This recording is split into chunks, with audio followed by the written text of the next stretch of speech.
Queridos, quero te convidar já a abrir sua Bíblia comigo em Hebreus capítulo 1.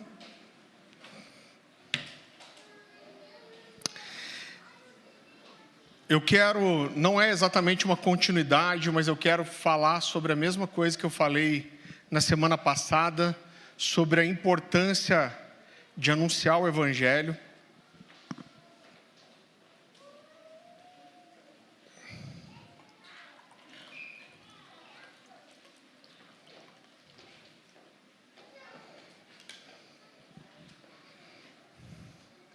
Hebreus capítulo 1, a gente vai ler os versículos 1 e 2. Esse texto é tão forte e começa dizendo assim: há muito tempo, Deus falou muitas vezes e de várias maneiras aos nossos antepassados por meio dos profetas, mas nesses últimos dias falou-nos por meio do Filho, a quem constituiu herdeiro de todas as coisas e por meio de quem fez o universo. Então o texto começa dizendo já que Deus por muito tempo tem falado, muitas vezes, por vários meios, pelos profetas, e Deus desde antes da criação do mundo falava e Deus continua falando. E talvez uma das frases principais dessa mensagem que eu quero compartilhar com você hoje é que o nosso Deus é um Deus que fala. A gente vê já no início da criação, Deus criando o mundo pela sua palavra, Já em Gênesis, no início a Bíblia vai falar: disse Deus, haja luz, e houve luz.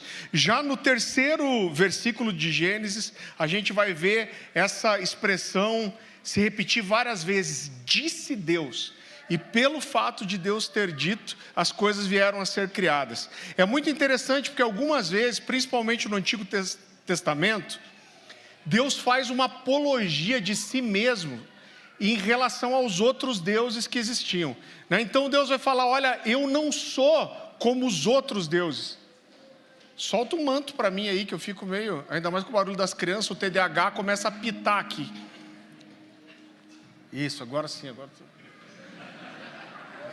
agora eu me senti espiritual. Cheio, pode baixar um pouco. Algumas vezes Deus vai fazer apologia de si mesmo. Então ele vai dizer: olha, eu não sou como os outros deuses. Todas as outras sociedades fora Israel eram politeístas. E Deus fala: olha, eu não sou como os outros deuses, que têm olhos e não veem, têm ouvidos e não ouvem, e têm boca e não fala. Deus está dizendo: eu sou um Deus que fala. Eu gosto muito de uma frase de John Stott. Ele diz assim: é a fala de Deus que torna necessária a nossa fala. Devemos transmitir o que Ele tem falado. Daí, acho que ele era paranaense, o John Stott. Daí, a obrigação suprema de falar. Deus é um Deus que fala e Ele nos manda transmitir aquilo que Ele fala. Então, querido, quando a gente olha para todo o Antigo Testamento, a gente vai ver não só Deus se manifestando como um Deus que fala, mas Deus dizendo: olha, eu falo aos homens e eu quero que os homens transmitam a outros aquilo que eu tenho falado. Eu quero que você vá comigo para Gênesis capítulo 18. Eu quero te dar alguns exemplos, primeiro no Antigo Testamento e depois no Novo.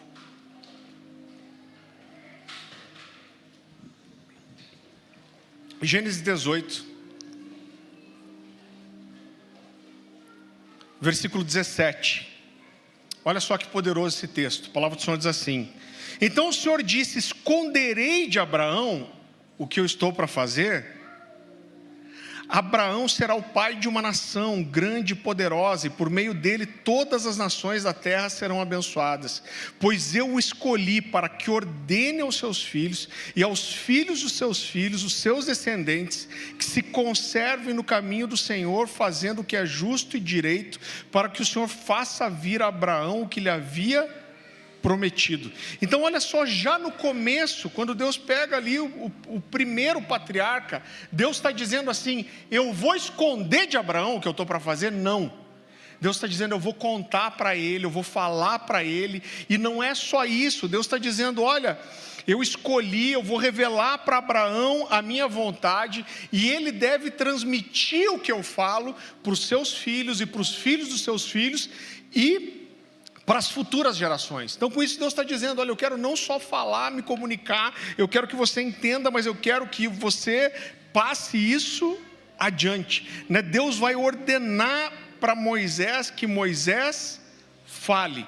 Querido, eu não vou gastar tanto tempo nisso, porque uma mensagem, umas 2 semanas atrás, eu falei sobre isso. Mas depois que Moisés está 40 anos escondido no deserto, Deus aparece para ele de uma sarça que ardia e que não se consumia, e Deus fala para ele: olha, eu vou escolher você como um libertador para o povo de Israel, e Deus fala: você vai ser o meu porta-voz. E Moisés diz: Deus, eu não sei falar, eu não posso falar. E Deus diz: olha, eu vou operar milagres para que as pessoas creem em você. E Deus fala de 3 milagres. Ele manda Moisés jogar uma vara, um bordão no chão. Essa vara se transforma numa serpente. Daí Deus diz: olha, se eles não acreditarem no primeiro sinal, talvez acreditem no segundo. Deus fala: põe a mão no peito. Ele põe. Deus fala: tira. A mão está branca de lepra, a pior doença que existia na época. Deus fala: põe a mão de volta. Ele põe. Deus fala: tira, e a mão está sã de volta. E Deus fala: se eles não acreditarem no primeiro milagre, talvez eles acreditarão no segundo. E se eles não acreditarem no segundo, eu vou fazer um terceiro. Você vai pegar a água do rio Nilo, você vai deitar em terra seca, e eu vou transformar essa água em sangue. Então eu vou falar um pouquinho disso depois. Mas em toda a Bíblia, Deus vai mostrar a importância dos sinais e maravilhas para testificarem a palavra que é pregada. Mas mesmo depois disso, mesmo depois de Deus fazer todos esses milagres, Moisés fala para ele: Deus, eu sou um homem de língua pesada, não consigo falar bem. E Deus fala: eu vou te encher do meu espírito, eu vou colocar as minhas palavras dentro de você, quando você abrir sua boca, você eu falando. Daí ele fala: Deus, escolhe outro. Aí Deus fala assim: olha, Arão, teu irmão está vindo aí. Ele fala bem, não fala? Moisés fala, ele fala. Aí Deus fala: então eu vou fazer o seguinte, eu vou falar para você, você vai transmitir para Arão o que eu falei, e Arão vai comunicar com o povo. Irmão, olha tudo que Deus fez para um único objetivo. Deus está dizendo assim: eu quero que você fale. Eu estou disposto a fazer milagres, eu estou disposto a manifestar sinais, eu vou te encher do meu espírito, eu vou encher sua boca, eu vou dizer o que você deve fazer. Ah, não foi suficiente? Então eu vou levantar um porta-voz, eu vou ajudar, eu vou facilitar você por uma coisa, porque eu quero que você fale. Eu quero que você fale. E queridos, a gente vai ver isso se repetir várias vezes no Antigo Testamento. A gente poderia ter incontáveis versículos aqui, mas eu quero mostrar alguns para você. Deus falando para Moisés anunciar a lei ao povo. Então eu quero que você vá comigo para Deuteronômio, capítulo 4.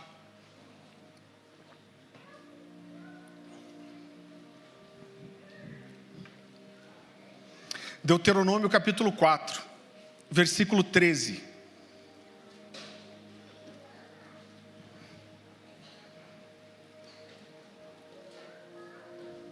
A palavra do Senhor diz assim: e lhes anunciou a sua aliança, os 10 mandamentos, e escreveu sobre 2 tábuas de pedra e ordenou que os cumprissem. Naquela ocasião, o Senhor mandou-me ensinar-lhe os decretos e leis, para que vocês o cumprissem na terra da qual vão tomar posse. Então Deus está dizendo: eu não só vou te ensinar, eu não só vou falar, mas eu quero que você passe isso adiante.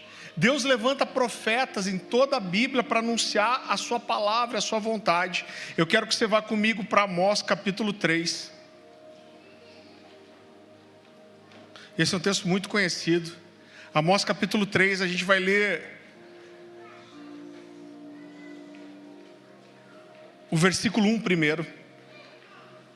Então Amós 3:1 diz assim: ouvi a palavra que o Senhor fala contra vós outros, filhos de Israel, contra toda a família que ele fez subir da terra do Egito, dizendo.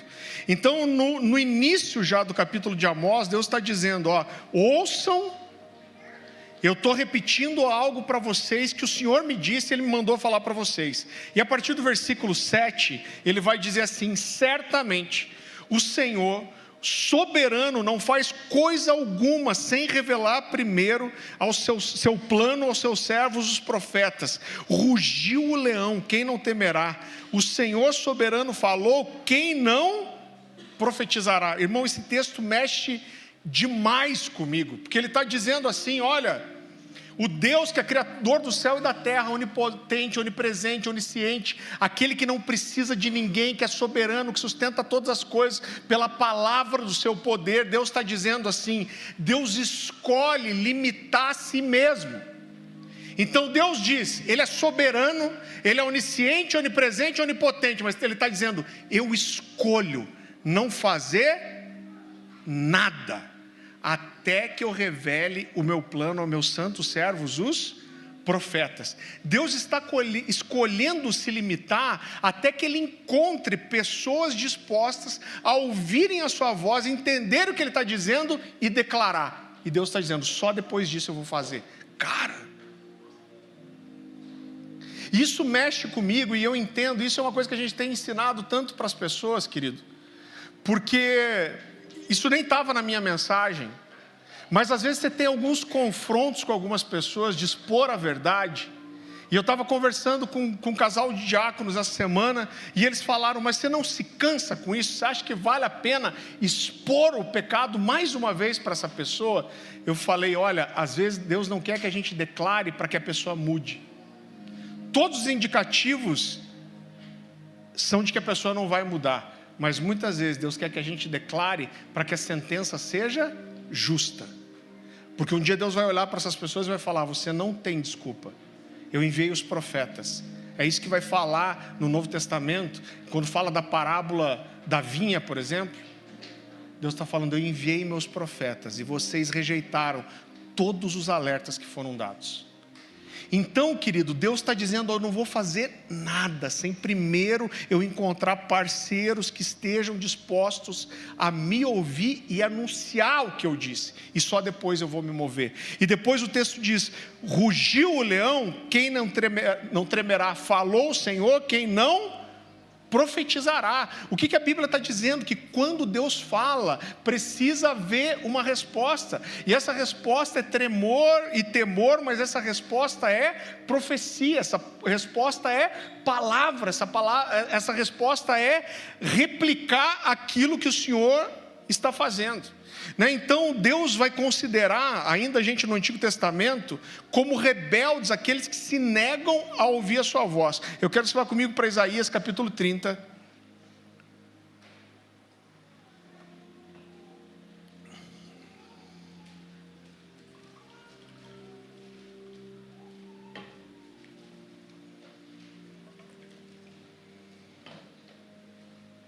Isaías capítulo 30, versículo 8.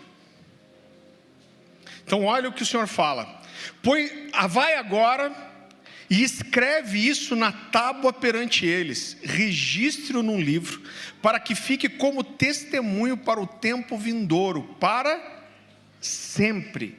E ele vai dizer: pois esse é um povo rebelde, filhos mentirosos, filhos que não querem ouvir a lei do Senhor. A Bíblia está dizendo: aquele que se rejeita a ouvir a voz de Deus e a palavra de Deus é um rebelde, e isso tem consequências. Queridos, quando a gente vai para o Novo Testamento, nada é diferente disso. Pelo contrário, eu vejo que no Novo Testamento essa questão da palavra, de anunciar não só a lei, a voz de Deus, a palavra do Senhor, a voz profética, ela é intensificada. A gente vai ver, por exemplo, isso na pregação de João Batista. Então olha só como é importante isso. A Bíblia fala da vinda do Messias, mas o Messias não viria até que uma voz que clama no deserto anunciasse a sua vinda. Então estão milênios orando pelo Messias. Aí Deus fala: quer saber quando vai acontecer?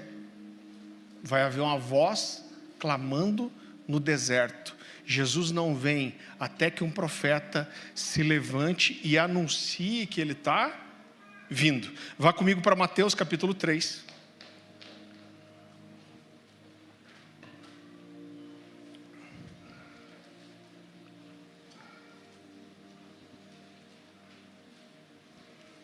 Mateus capítulo 3, a partir do versículo 1. A palavra do Senhor diz assim: naqueles dias surgiu João Batista pregando, repita comigo, pregando, no deserto da Judéia. Ele dizia: Arrependam-se, porque o reino dos céus está próximo. Esse é aquele que foi anunciado pelo profeta Isaías. Voz do que clama no deserto, preparem o caminho para o Senhor, façam veredas retas para Ele. Então, querido, olha quanta coisa importante tem nesse texto.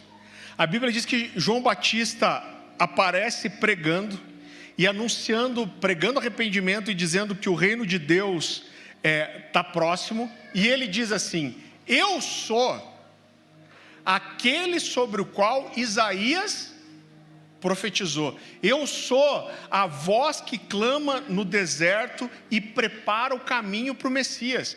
Então João Batista está dizendo: olha, a minha vida e a minha pregação e a minha palavra são o cumprimento daquilo que Isaías profetizou.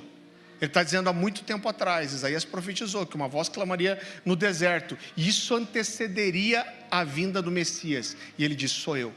Eu sou o cumprimento dessa palavra. Isso fica bem claro. Eu quero que você vá comigo no Evangelho de João.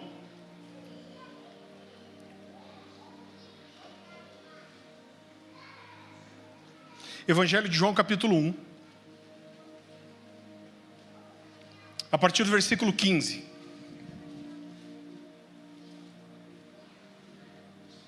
A palavra do Senhor diz assim: João dá testemunho dele. Ele exclama: esse é aquele de quem eu falei, aquele que vem depois de mim é superior a mim, porque já existia antes de mim. Todos recebemos a sua plenitude, graça sobre graça, pois a lei foi dada por intermédio de Moisés.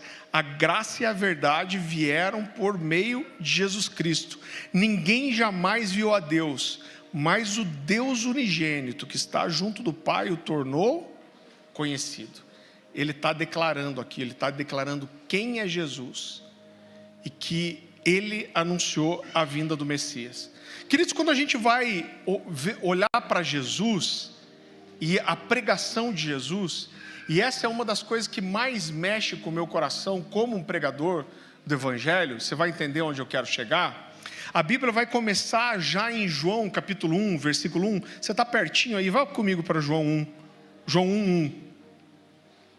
Talvez a sua Bíblia fale o verbo, mas a tradução mais certa, isso é quase um consenso, muitas versões dizem verbo, mas a tradução que faz mais sentido é a palavra, né? Então diz: no princípio era aquele que é a palavra, ele estava com Deus e ele era Deus.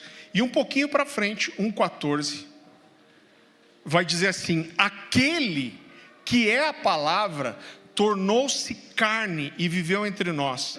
Vimos a sua glória, como glória do unigênito vindo do Pai, cheio de graça e verdade. Então Jesus é apresentado como a palavra viva de Deus. Ele não só trouxe a palavra, ele não só anunciou a palavra, ele não só pregou a palavra, mas ele é a própria palavra viva de Deus. Vá para mais um texto comigo, Hebreus capítulo 1. Eu quero ler um pouco mais do texto que a gente começou abrindo a mensagem.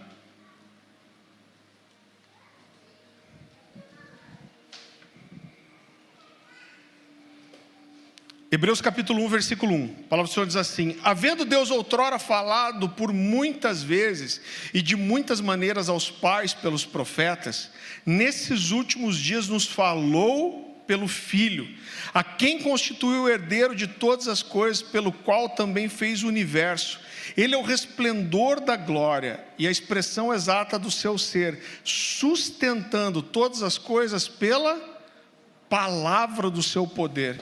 Depois de ter feito a purificação dos pecados, assentou-se à direita da majestade nas alturas.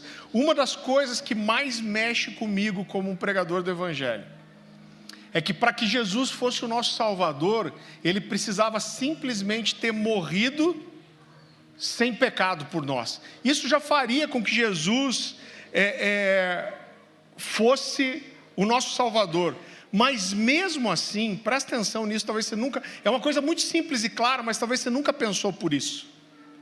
Deus levantou o seu Filho unigênito por 3 anos e meio como um pregador. Bastava ele morrer para nos salvar, mas por 3 anos e meio, o ministério de Jesus era pregar a verdade do reino de Deus.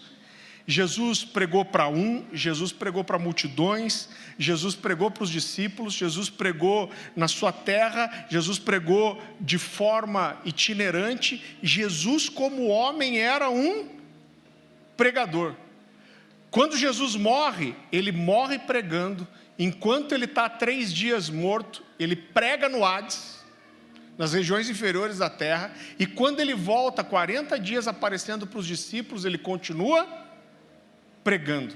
A comissão de Jesus para nós, em Lucas 4:18, vá comigo para lá. Jesus fala aqui da comissão dele, né? Ele tinha acabado de passar aquele período no deserto em jejum, aí ele recebe o Espírito Santo de forma corpórea. E Jesus cita aqui Isaías, ele fala, olha, Isaías, quando Isaías profetizou, ele estava falando de mim. Lucas 4:18 diz assim: o Senhor está sobre mim porque ele me ungiu para. Então ele está dizendo, o Espírito Santo de Deus vir sobre mim tem um propósito. E qual é esse propósito? O Espírito do Senhor está sobre mim porque ele me ungiu para. E qual é a primeira coisa que vem depois? Para pregar as boas novas aos pobres. Ele me enviou para proclamar liberdade aos presos e recuperação de vidas dos cegos, para libertar os oprimidos e para proclamar o ano da graça do Senhor. Então, nesse trecho tão curto, Jesus vai dizer, o Espírito do Senhor está sobre mim porque ele me ungiu para pregar, proclamar e proclamar. Então fechou o livro e devolveu ao assistente, assentou-se na sinagoga, e todos tinham os olhos fitos nele, e ele começou a dizer-lhes, hoje se cumpriu a escritura que vocês acabaram de ouvir.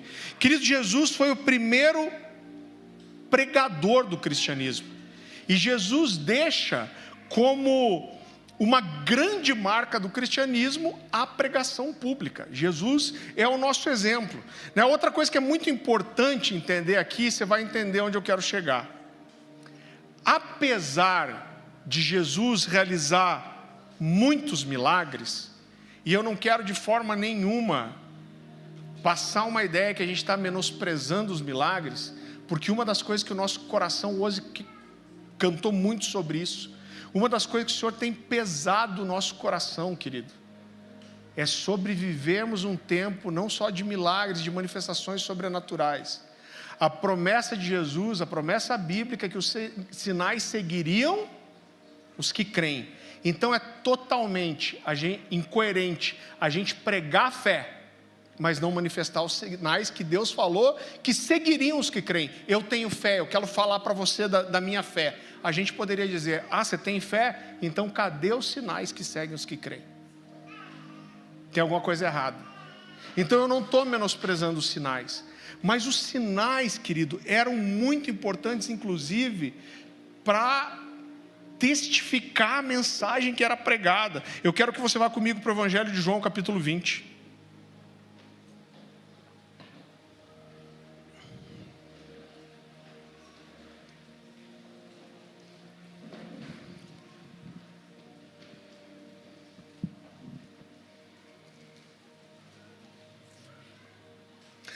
A partir do versículo 24.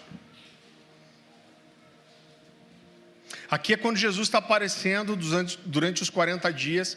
Jesus aparece primeiro para os discípulos. Tomé não estava junto, é quando ele aparece para Tomé. Tomé, chamado Dídimo, um dos 12, não estava com os discípulos quando Jesus apareceu. Os outros discípulos lhe disseram, vimos o Senhor, mas ele disse, se eu não vir as marcas dos pregos nas suas mãos, e não colocar o meu dedo aonde estavam os pregos, e não puser a minha mão no seu lado, não crerei. Uma semana mais tarde, os seus discípulos estavam outra vez ali, Tomé com eles. Apesar de estarem trancadas as portas, Jesus entrou e pôs-se no meio deles e disse, paz seja com vocês. E Jesus disse a Tomé, coloque o teu dedo aqui e veja as minhas mãos, estenda a mão e toque-me no lado, pare de duvidar e creia. Disse-lhe Tomé, Senhor meu Deus, Senhor meu e Deus meu. Então Jesus lhe disse, porque viu, você creu? Felizes são os que não viram e creram. Jesus realizou na presença dos discípulos. Então, primeiro Jesus está dizendo, bem-aventurados que não viram e creram. Mas depois que a Bíblia diz que Jesus realizou muitos sinais miraculosos na presença dos seus discípulos, que não estão registrados nesse livro. Mas esses foram escritos para que vocês creiam que Jesus é o Cristo, o Filho de Deus, e que creiam, tenham vida ao seu nome. Aonde Jesus passava, ele pregava o Evangelho e ele operava milagres. A gente precisa equilibrar as coisas. Os milagres não eram o mais importantes. João vai chamar esses milagres de sinais, que é exatamente o que eles são. Então a Bíblia mostra para nós que os milagres levavam as pessoas a crer e testificavam a mensagem. O problema, querida, é que muita gente pensa que tem que escolher entre uma coisa e outra. Só a ideia de escolher entre uma coisa e outra já é errada. A gente precisa das duas coisas. A palavra é mais importante, ela traz o fundamento e a testificação. Mas para que uma palavra seja poderosa, os sinais precisam andar junto. Você está me entendendo? Quando a gente vai ver grandes movimentos na história da igreja, eu sou apaixonado por estudar a história da igreja, você vê que movimentos que viveram muita manifestação de poder se perderam por falta de fundamento bíblico. Então as duas coisas elas precisam andar juntas. Eu quero que você vá comigo para João capítulo 7. Hoje você vai queimar a Bíblia aí.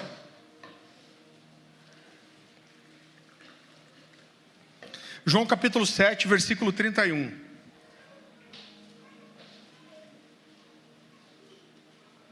Assim mesmo, muitos dentre a multidão creram nele. E a Bíblia está dizendo por que essas pessoas creram. Quando Cristo vier, fará sinais mais miraculosos do que esse homem fez. Por quê? Porque os sinais provocam a fé das pessoas. Então, os milagres, as curas faziam parte, davam testemunho da palavra que era pregada, apesar de não serem a coisa principal. Por quê? Até porque, querido, quando uma pessoa é curada hoje, ela morre amanhã. O cara pode ter o milagre mais sensacional que seja, ele vai morrer depois. Agora, quando a palavra é pregada e testificada com sinais, isso muda não só a vida da pessoa na terra, como o milagre muda, mas muda a sua eternidade. Deus quer tanto que a palavra seja recebida, que a fé das pessoas seja provocada. É claro que Deus quer fazer milagre pelo bem. A Bíblia fala, do compadecimento de Jesus, de olhar o sofrimento. A Bíblia diz que quando Lázaro morre, ele vê a tristeza da família, o Senhor se compadeceu e chorou. O milagre é uma alegria. Agora, o que a Bíblia está nos mostrando é um Deus que quer provocar a fé das pessoas para que elas creiam. Deus ele está aqui oferecendo amor, a graça, a salvação, e ele está dizendo: eu estou disposto ainda a manifestar coisas sobrenaturais para que o seu coração amoleça, para que a sua racionalidade seja quebrantada e para que você creia. Então às vezes a gente prega para alguém, e a gente tem tantas pessoas proféticas aqui, eu já tive essa experiência. Você está pregando para alguém, irmão, mas você dá uma palavra de conhecimento. Isso quebra toda barreira de razão, de incredulidade, de orgulho, de racionalismo.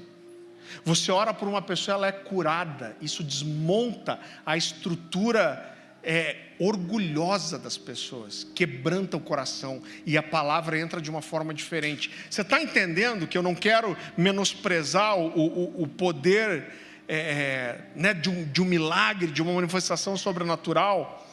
Então, os sinais não são o mais importante, mas elas testificam a pregação. Eu quero que você vá comigo para Atos 14, 4.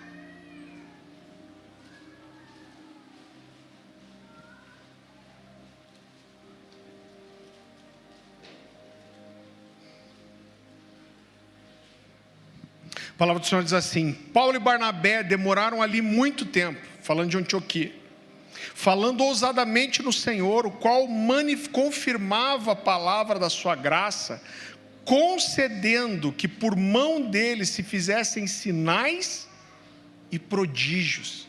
Então o que Deus está dizendo aqui? Esses homens estão pregando o evangelho, e eu vou confirmar o que eles estão fazendo, manifestando sinais e prodígios.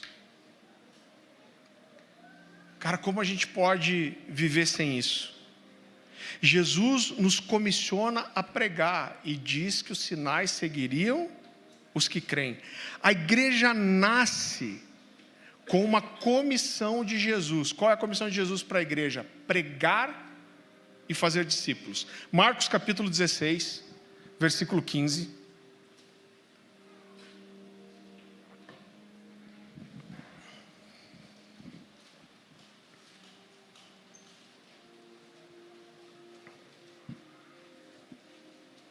A palavra do Senhor diz assim: e disse-lhes: vão pelo mundo todo e pregam o evangelho a todas as pessoas. Quem crer e for batizado será salvo, mas quem não crer será condenado. De volta, esses sinais acompanharão os que creem. Em meu nome expulsarão demônios, falarão novas línguas, pegarão em serpentes, e se beberem algum veneno mortal não lhes fará mal nenhum. Imporão as mãos sobre os enfermos e eles serão curados.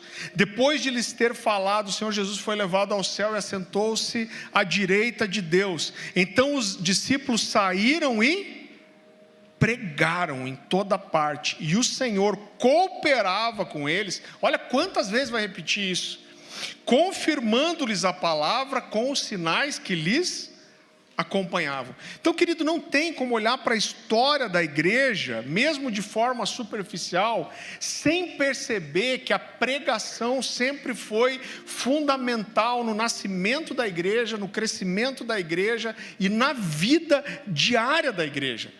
Quando Jesus faz a promessa do Espírito Santo, assim como Jesus, ele diz: o Espírito do Senhor está sobre mim, porque ele me ungiu para pregar as boas novas. Quando Jesus fala para os discípulos: olha, não se dispersem, vocês devem ficar em Jerusalém, permanecer unânimes, até que vocês recebam o poder do Espírito para serem minhas testemunhas. Então, qual foi a consequência do enchimento do Espírito? Atos 1:8, vá comigo lá.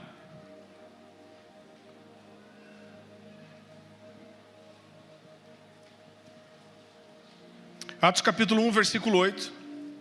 A palavra do Senhor diz assim: mas receberão poder quando o Espírito Santo descer sobre vocês, e serão minhas testemunhas em Jerusalém, em Judeia, Samaria, até os confins da terra. Agora, o que era ser testemunha de Jesus? A gente vai ver que o que os apóstolos fazem depois de receber o Espírito Santo é começar a pregar.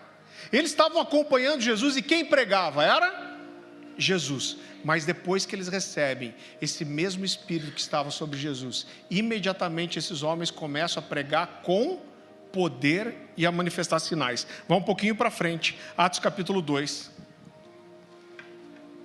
versículo 3.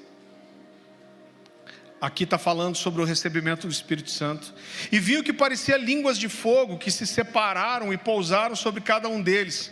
Todos ficaram cheios do Espírito Santo e começaram a falar noutras línguas, conforme o Espírito capacitava. E querido, mexe com o meu coração. O enchimento do Espírito, qual é a primeira coisa? Falar em outras línguas. Havia em Jerusalém judeus tementes a Deus, vindo de todas as nações do mundo. Ouvindo-se esse som, ajuntou-se a multidão, que ficou perplexa, pois cada um ouviu-os falar em sua própria língua. Atônitos e maravilhados, eles perguntavam: acaso não são galileus todos esses homens que estão falando? Então, como os ouvimos cada um de nós em nossa própria língua materna, partos, medos e elamitas, habitantes da Mesopotâmia, Judeia e Capadócia, Ponto e da província da Ásia, Frígia e Panfilha, Egito e das partes da Líbia, próximas a Cirene, visitantes vindos de Roma, tanto judeus convertidos ao judaísmo, tanto como judeus convertidos ao judaísmo, cretenses e árabes, nós os ouvimos declarar as maravilhas de Deus em nossa própria língua, atônitos e perplexos. Todos perguntavam uns aos outros: que significa isso? Alguns todavia zombavam deles e diziam: eles devem ter bebido vinho demais. Então Pedro, cara, primeira coisa, depois de receberem o Espírito Santo, então Pedro levantou-se com os 11 e em alta voz dirigiu-se à multidão: homens da Judéia e todos que vivem em Jerusalém, deixem-me explicar isso, ouçam com atenção. Qual foi a primeira coisa? Pregar o Evangelho. Depois do Espírito Santo, a primeira pregação de Pedro alcançou 3.000 pessoas. A Bíblia diz que depois da segunda pregação, eu repito muito esse texto aqui, eu gosto muito, quando eles curam aquele paralítico na porta formosa do templo, aquele paralítico, olha o que o milagre faz, gente. O fato daquele paralítico ter sido curado, um paralítico conhecido, eram 9 portões até chegar no pátio do templo. Aquele cara sai pulando, saltando e as pessoas vão seguindo atrás. Era alguém que mendigava ali há muito tempo, todo mundo conhecia como que esse homem paralítico está andando. E a multidão se junta, e quando a multidão se junta, Pedro e João começam a pregar. E aí eles estão pregando, e a Bíblia fala que eles não terminaram de pregar, mas o número de convertidos cresceu para 5.000. As principais autoridades ali dos judeus, né, chegaram, prenderam eles, levam eles presos, e a Bíblia diz que eles ameaçam eles de serem espancados, apedrejados, e eles ameaçam para que eles não preguem mais. Mas eles têm, de acordo com a lei judaica, o direito de se levantar diante, né, ali do Sinédrio. E Pedro e João começam a pregar. E eles começam a falar de Jesus. E chega uma hora que esses homens... E é impressionante, porque a Bíblia fala assim, olha... sabendo que eram homens incultos, ficaram todos perplexos com a autoridade com que eles falavam. E todos perceberam que eles haviam estado com Jesus. Por isso que o meu entendimento, que ser uma testemunha de Jesus, é levar as pessoas a perceberem que você esteve com Ele. O pacote dessa situação aqui, tanto lá no templo, como aqui é a primeira vez que os discípulos vão falar do Jesus do qual nós somos testemunhas. Agora, quando os homens, essas autoridades judaicas dizem que percebem que não vão ter como condená-los, por quê? Porque havia acontecido um milagre notório. Então eles estão dizendo, se a gente apedrejar esses caras, o povo vai vir contra a gente, porque um paralítico foi curado. E eles decidem soltar, e olha o que acontece. Atos capítulo 4, vá comigo para esse texto. Atos capítulo 4, versículo 16. Essa aqui é a discussão deles antes de soltarem Pedro e João. Que faremos com esses homens? Todos os que moram em Jerusalém sabem que eles realizaram um milagre notório que não podemos negar. Irmão, olha o poder do milagre. Ele está dizendo, todos que moram em Jerusalém. Havia mais de 3 milhões de judeus aqui. Quanto que é Curitiba e região metropolitana? Acho que é 3 milhões e poucos de habitantes hoje. Tinha 3 milhões de judeus aqui, em Jerusalém e região. E eles dizem, todos em Jerusalém sabem do milagre notório. E isso causou um problema para eles. Continuando o texto. Todavia, para impedir que isso se espalhe ainda mais entre o povo, precisamos adverti-los de que não falem mais com ninguém sobre esse nome. Qual era o nome? De Jesus. Agora você percebe, querido, que apesar de o milagre ter feito esse rebu, o incômodo deles não era com o milagre, mas era com a pregação. Eles não falam, vamos ameaçar esses homens para que eles não curem mais. Não, eles falam, vamos ameaçar eles para que eles não mais preguem, porque a pregação sempre incomodou mais do que os milagres. E o texto continua. Então, chamando-os novamente, ordenaram-lhes que não falassem e nem ensinassem em nome de Jesus. Olha que coisa, eles não estão dizendo não cura mais ninguém, eles estão dizendo não fala e não prega mais esse nome. Mas Pedro e João responderam: julgam os senhores mesmo se é justo aos olhos de Deus obedecer aos senhores e não a Deus, pois não podemos deixar de falar do que vimos e ouvimos. Então, se eu vi e ouvi, eu vou precisar falar. Se eu estou vendo e ouvindo, eu vou precisar falar. E olha, todo esse contexto, eu posso ler isso aqui 1 milhão de vezes, eu vou me emocionar todas as vezes. Esses homens são soltos, eles resolvem soltar. E qual é a primeira coisa que eles fazem depois que são soltos? Então vamos entender. Esses homens tinham visto Jesus ressuscitar, ficaram 40 dias com Jesus andando com eles. Eles receberam Pentecostes, viram línguas de fogo, falaram nas línguas de outros homens, viram o prédio tremer. A primeira pregação de Pedro, 3.000 convertidos, a segunda o número cresce para 5.000, enfrentaram todas as autoridades judaicas, aí são soltos. Qual é a primeira coisa que eles fazem quando são soltos? Eles vão para uma casa aonde os irmãos estavam reunidos, e olha o que eles fazem. Vá comigo para Atos capítulo 4. Então, só antes da gente ler 4, eu vou pular com você o texto, vamos ler a partir do 29. Eles saem e eles vão para uma casa onde os irmãos estão reunidos, eles contam tudo o que acontece, e eles falam: gente, o negócio vai ficar estreito, eles vão nos perseguir, eles vão vir atrás de nós, a gente não vai parar de pregar, a gente não vai parar de curar e operar milagres, e eles vão vir atrás de nós, e nós precisamos orar por isso. Olha o final da oração deles, Atos capítulo 4, 29, não só o final da oração, mas olha o que acontece depois da oração. Já haviam visto tudo quanto é tipo de milagre, lembra? Língua de fogo, prédio tremer, paralítico andando. Irmão, estavam no chu. E olha o que eles fazem. Agora, Senhor, considera as ameaças deles e capacita teus servos para anunciarem a tua palavra corajosamente. Estende a tua mão, olha a junção de volta, palavra e poder.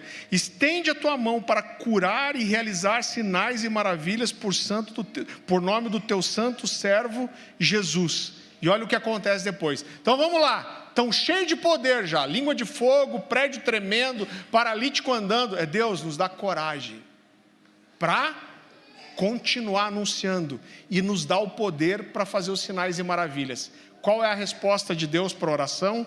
Depois de orarem, tremeu o lugar em que estavam reunidos, e todos ficaram cheios do Espírito Santo. E qual a consequência de ficarem cheios do Espírito Santo?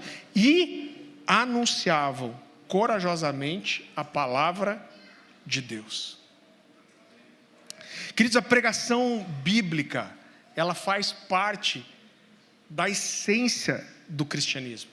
E você não precisa abrir, em Romanos 10, 14, Paulo vai dizer assim: como crerão naquele de quem não ouviram falar, e como ouvirão se não houver quem pregue? Então nós podemos entender, querido, quando a gente olha, por exemplo, a vida de Paulo, que está dizendo essas palavras, que a principal tarefa de Paulo era a pregação do Evangelho.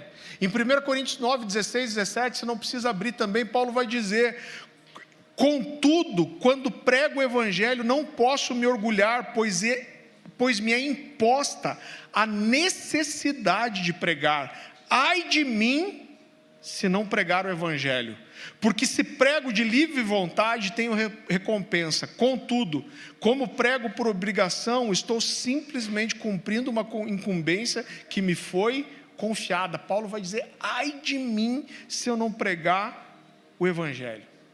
A gente precisa entender que o pregar o Evangelho, querido, não é uma comissão dos teólogos, dos pastores, dos pregadores. O ide e pregar o Evangelho é para todo discípulo de Jesus. Se você é um discípulo de Jesus, você precisa pregar o Evangelho. Seja pregar, e eu não estou falando, entenda isso também, a gente também não está falando só de evangelismo. Existem 5 comissões apostólicas, 5 ministérios. E existem pessoas que realmente vão ser mais evangelistas. Eu não sou o cara mais evangelista, agora eu não perco a oportunidade de evangelizar ninguém. Então o ir de pregar o Evangelho é para todos, seja no púlpito, seja apresentando o Evangelho para um ímpio, seja edificando o corpo de Cristo. A gente precisa desmistificar essa ideia que a pregação é só no púlpito, porque quando você senta com o irmão, você vê ele numa fala e você expõe a Bíblia, a verdade do Evangelho, você está pregando para essa pessoa. Pregar significa anunciar a lei de Deus. Então não precisa ser você está entendendo, querido? Quando a gente está numa living, numa casa, você tem a oportunidade por 5 minutos, você falar da verdade do Evangelho, da verdade de Deus, de uma doutrina bíblica, uma sã doutrina, você está ali pregando. É a fala de Deus que torna obrigatória a nossa fala. Eu amo esse texto, eu não quero esmiuçar com você, mas quando a gente vai para o capítulo 8 de Atos, a Bíblia fala que é quando estoura a perseguição da igreja, né? A perseguição dos romanos contra o cristianismo. Isso demorou muitos anos para acontecer, a igreja gozou de muitos anos de paz no início, mas quando estoura a perseguição, a Bíblia vai dizer isso ali em Atos, a partir do comecinho do capítulo 8, vai falar que a perseguição foi tanto sobre a igreja em Jerusalém, que todos os cristãos convertidos, com exceção dos apóstolos, se dispersaram para a Judéia e Samaria, ou seja, teve que todo mundo fugir. Versículo 4 vai dizer assim: os que haviam sido dispersos, pregavam a palavra por onde quer que fossem. A gente está falando aqui de milhares de pessoas que debaixo de uma perseguição fugiram e espalharam o Evangelho. Eu estava conversando com Eros e Andressa ontem sobre algumas maravilhas da história da igreja que muitas vezes a gente não sabe, mas quando teve a perseguição no ano 70, né, que foi a pior perseguição contra os cristãos, muitos cristãos foram dispersos e eles precisaram sair do Império Romano, porque todo o Império Romano estava perseguindo os cristãos. E eles saíram do Império Romano e tudo que, se você lembra um pouquinho de história, tudo que estava fora do Império Romano, que envolvia a maior parte do mundo conhecido, eram os países bárbaros.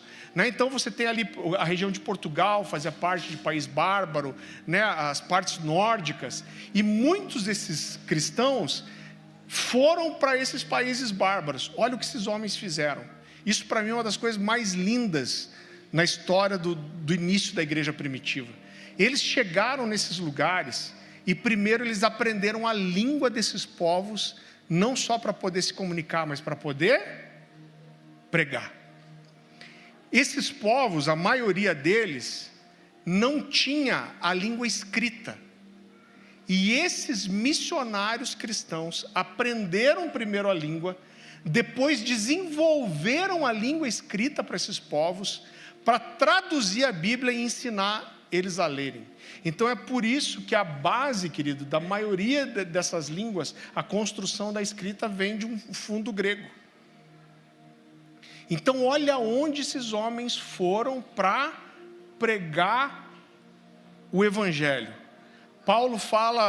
Pedro fala sobre estarmos sempre prontos para dar para qualquer um que nos pedir a razão da nossa fé.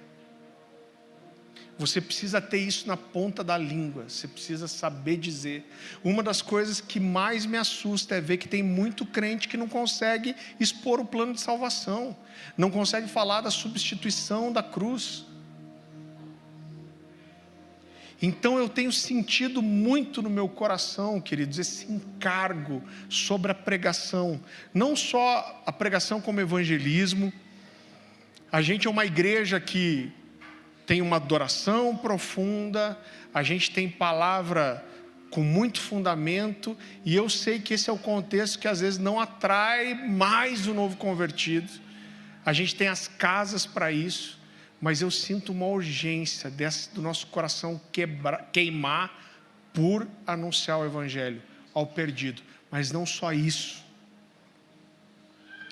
Eu tenho me afastado bastante das redes sociais, e eu falei para a Dani, os últimos 2 meses, eu tenho ficado meio mal de ver as redes sociais, de tanta bobagem que existe no meio da igreja, gente.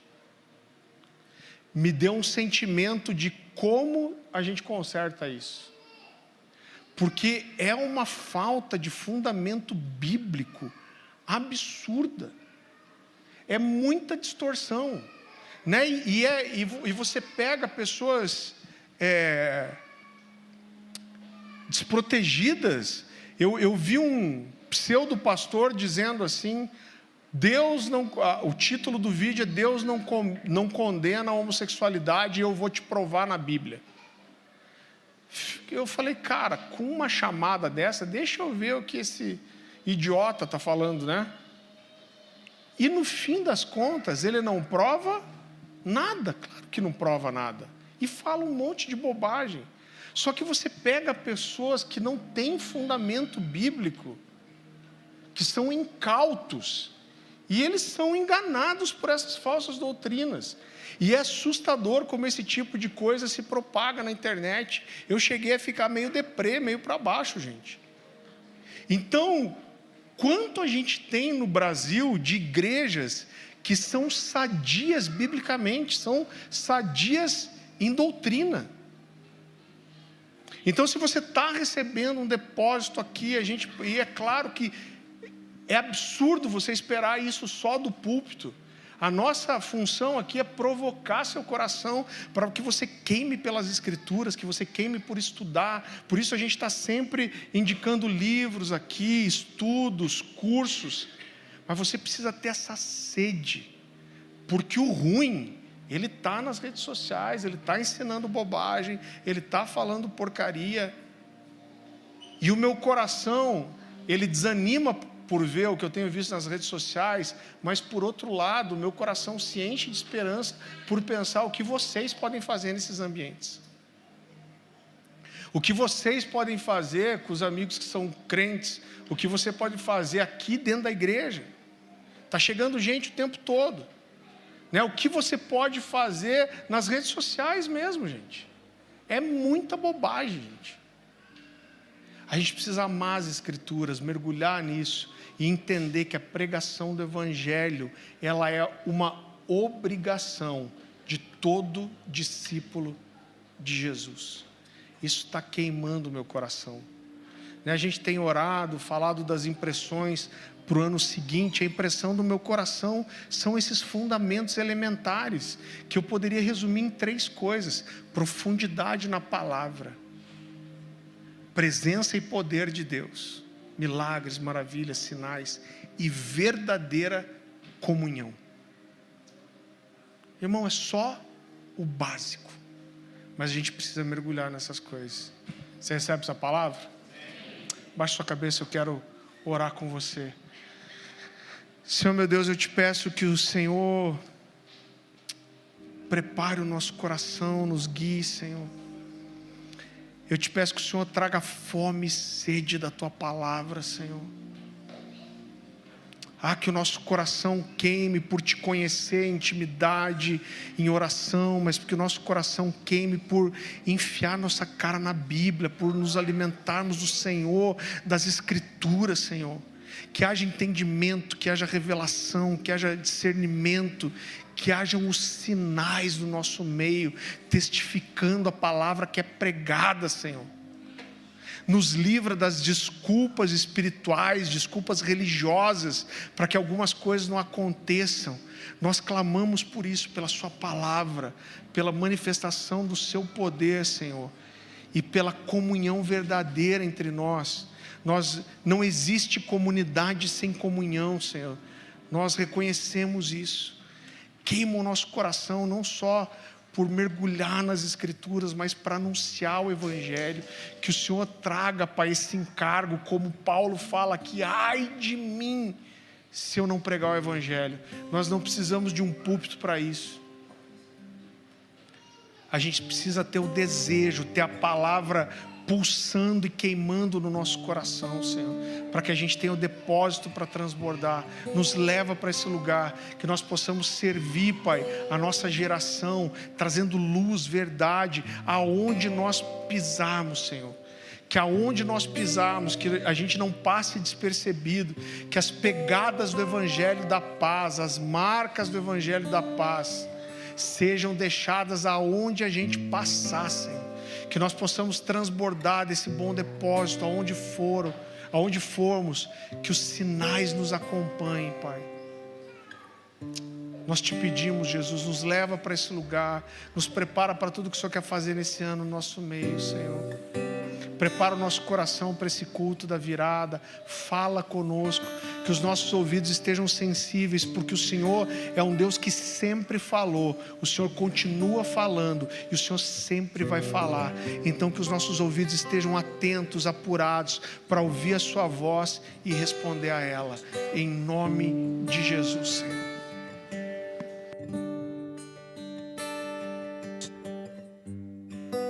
Só um nome há, o nome de Jesus, nome que traz cura e salvação. Só um nome há, no nome de Jesus, todas as nações vão declarar que o Pai o exaltou, seu nome colocou acima de todo poder. No nome de Jesus, cadeias vão cair, pois toda autoridade tem em seu nome. O inferno treme em seu nome. Os mortos vivem e em seu nome os cegos vêm e em seu nome os mortos vivem. Só um nome há, só um nome há, o nome de Jesus, todas as curas e salvação. Só um nome há, o nome de Jesus, todas as nações vão declarar que o Pai o exaltou, seu nome colocou acima de todo. Você pode ficar em pé, por favor, e vamos declarar o nome de Jesus. Cadeias, vamos lá, pois toda autoridade tem em seu nome. Vamos lá, o inferno treme e em seu nome os coxos andam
Amém, querido? Para você que vai poder estar com a gente dia 31, terça-feira, vai ser muito bom. Todos os outros anos a gente terminava às 10, né, e liberava para as pessoas passarem com a sua família, mas a gente sentiu um encargo de Deus, assim, da gente virar mesmo à meia-noite aqui, ter comunhão, e vai ser muito especial, né? Você que vai sair de férias, não tire férias de Deus, acha um lugar para congregar, irmão, né? A gente até postou, falou de igrejas que a gente tem aliança, mas eu sei, talvez tenha vindo de alguma igreja que o pessoal fala, não visite, não congregue outra igreja. A gente fala, você vai viajar, irmão? Acha um lugar para congregar, sim. Sim, vai cultuar em algum lugar. Vai. Pastor, eu vou ficar por aqui, mas quero visitar uma igreja na cidade. Vai visitar, irmão. Fica em paz, Deus te abençoe. Só não fique sem congregar, sem cultuar. Amém? Deus te abençoe, que o amor de Deus, a graça de Jesus, a comunhão do Espírito esteja sobre você, sobre a sua casa. Amamos vocês, Deus te abençoe. Vamos crescer. Traz poder e ousadia.